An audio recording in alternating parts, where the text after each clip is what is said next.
long-term multi-fight deal between Matchroom Boxing and Billy Joe Saunders. I've spent a lot of time around this young man, sometimes on flights where he was doing things to me while I was asleep, and sometimes watching him in performances that have wowed myself and also the world of boxing.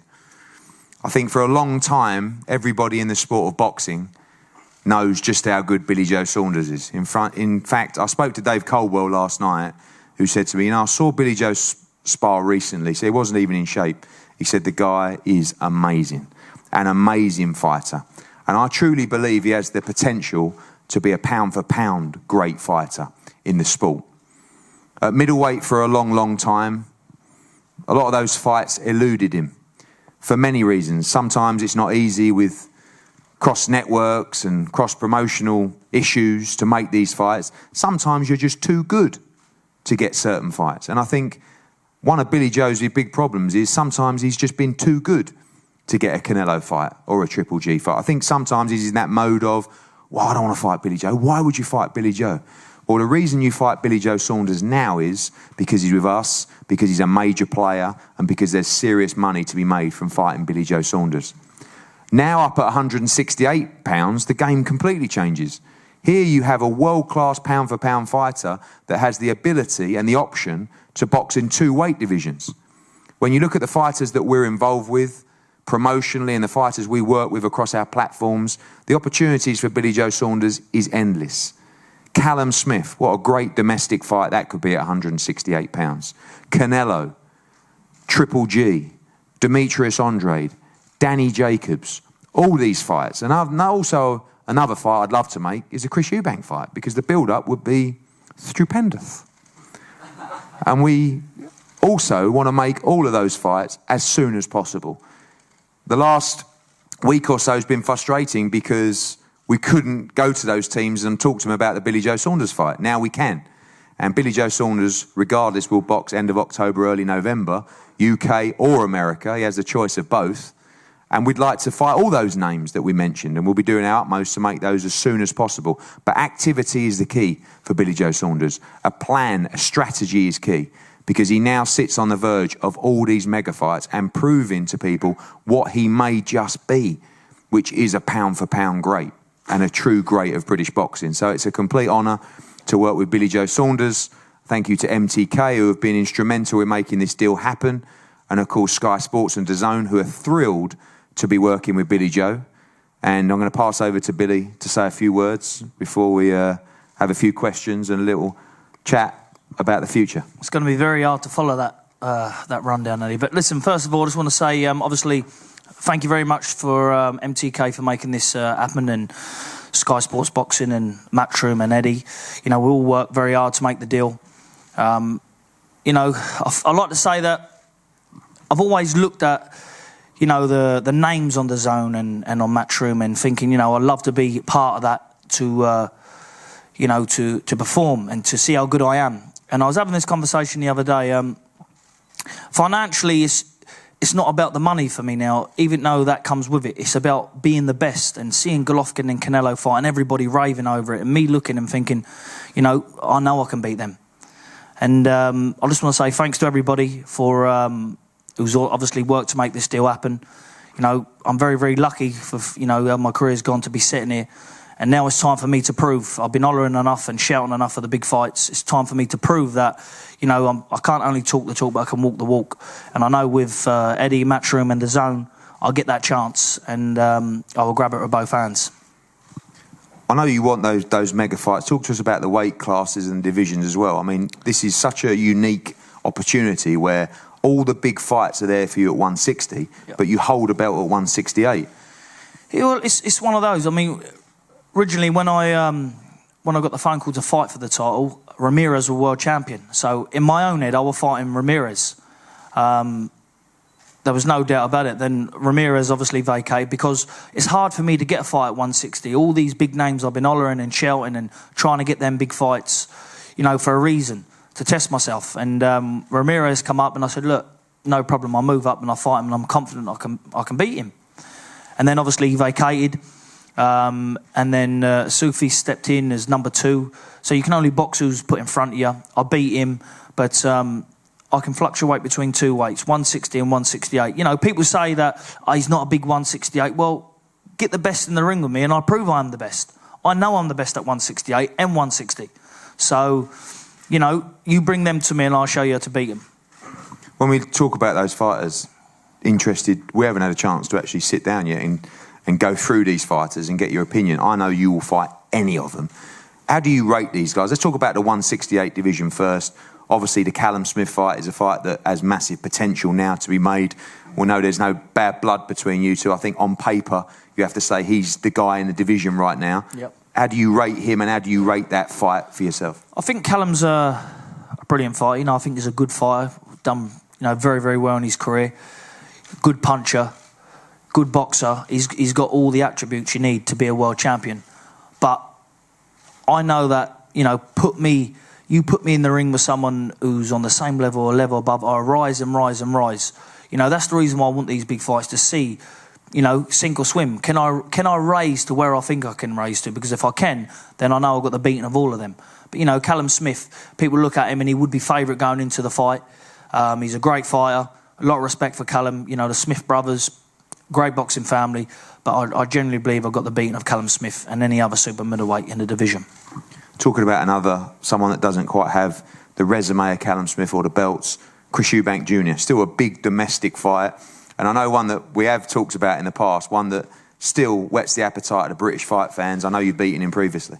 Yeah, for me, he's a world-class bum, really, because without being disrespectful, if I couldn't beat him, then I'd never put on a pair of gloves again because, you know, his boxing IQ, everything like that. He's fit and strong, that's it. You know, he stepped up against Groves and Groves was, you know, past it, really. You know, he retired a fight after. I think that's the Eubank fight, you know, it's a fight that obviously I wouldn't attain. You know, the only gain I'm going to get out of that is financial. Anything else, I'll beat with my eyes closed. I don't really rate him. I wouldn't put him in the top 5, 6 in England, definitely not. Talk about the middleweight division, 160, the fight that we thought we were going to make once. I was so excited about, and obviously we had a press conference out there, Demetrius Andrade. Yep.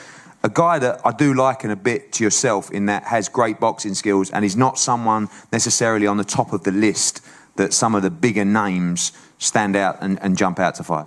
Yeah, I think because of his style, I think that, you know, they look at him as a long, gangly southpaw, but I looked at a lot of flaws in Andrade that I knew I could exploit, you know, for the likes of, I know it's different level, but southpaws, you look at my previous southpaw opponents, Andy Lee, Tony Hill, you know, Akavov, even though that fight, you know, wasn't 100%, the list goes on with southpaws. And I just find that with Andrade, he would cause somebody like, you know, Golovkin a bit of trouble because he's got good feet and good hands, but I feel that a good counter-puncher would beat him to the punch, and at world class, you can't afford to be getting beat to the punch. But he's a good fighter. I put him up there, but at middleweight, I was very confident about taking him out of the game.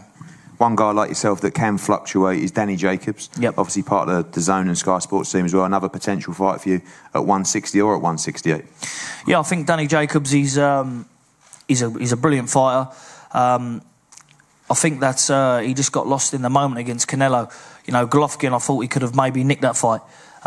He's a good fighter. I put him up there, definitely. He's a real fight. And if I boxed him, it'd be a hell of a fight.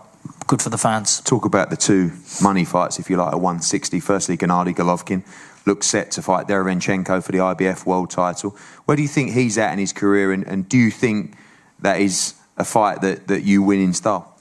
Well, it's one of them. I was having a conversation with someone the other day. If I can't beat a 37-year-old man who's been around a bit now, then I'm 29 in my prime, then there's something wrong. Again, I'm not as good as what I thought I was. So I'm very confident of beating Golovkin very clearly and very widely. I think that the two fights with Canelo showed, because the first one, I thought he won. And the second one, Canelo didn't improve. But obviously the training camp and the sparring in Golovkin's camp took a toll. And that's what really cost that fight to be a little bit closer than the first one. And I believe that I could exploit that very easily in Golovkin. Again, Golovkin, someone that could potentially fluctuate in the weight classes. I think his last fight was at 163. This is at 160. But I know speaking to their team, he'd be willing to maybe move up and fight you for a 2-division world championship? Well, Golovkin can come up to 180 if he wants for me. I'm not bothered about that. I'll fight Golovkin whatever weight he wants, because that's a fight that, you know, I would absolutely love, because I think that if I got that fight and I could show people around the world how, not, you know, being big-headed or brash talking, but show people how easily I could beat him and outbox him and probably do a better job than Canelo, then people would probably call for that fight after. With Canelo, and obviously your signing was discussed with Sky, and particularly DAZN, and they see you as a prime candidate for the Canelo fight. Obviously they have a huge deal with him over many fights and many years. That really is the money fight in the division. I think got to put him up in the pound-for-pound top 3 in boxing right now. Do you see that as your biggest test in boxing? You know, it all depends, because obviously he's the biggest name, but styles make fights. And we see when he boxed Lara, he had all sorts of trouble.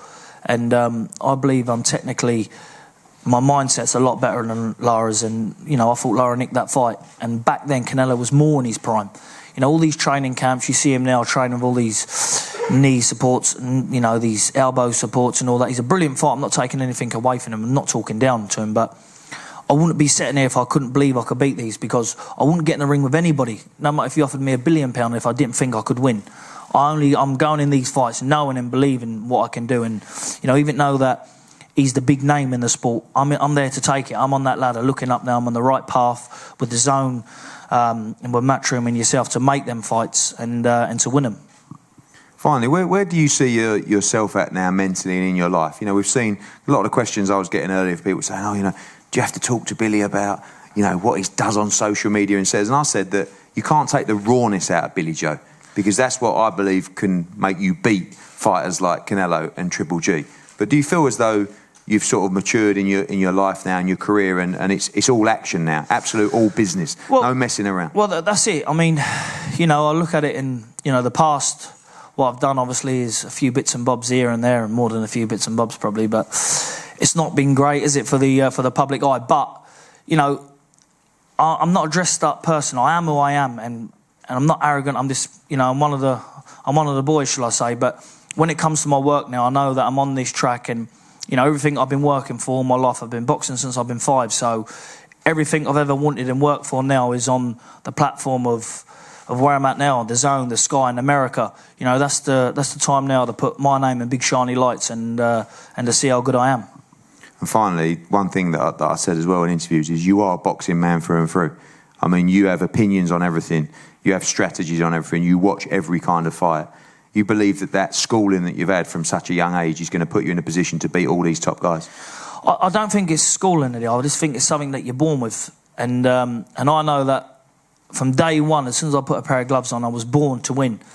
And, you know, the best thing that ever happened to me was getting beat in the 2008 Olympics, because, you know, the Olympic gold medalist and the silver medalist, I beat them 9 weeks before in the previous tournament. But I went there being big balls and thinking I was the man, and got dusted by the Cuban who I beat. But that was the best thing. And then I realised that, you know, if you want to win, you have to stay focused. When you get that date, when you get that opponent, you lock on. And the main thing is win. No matter how you win clean, ugly, however you got to win, long as you win. Because as you know, Eddie, in this game, that gets you to the next level.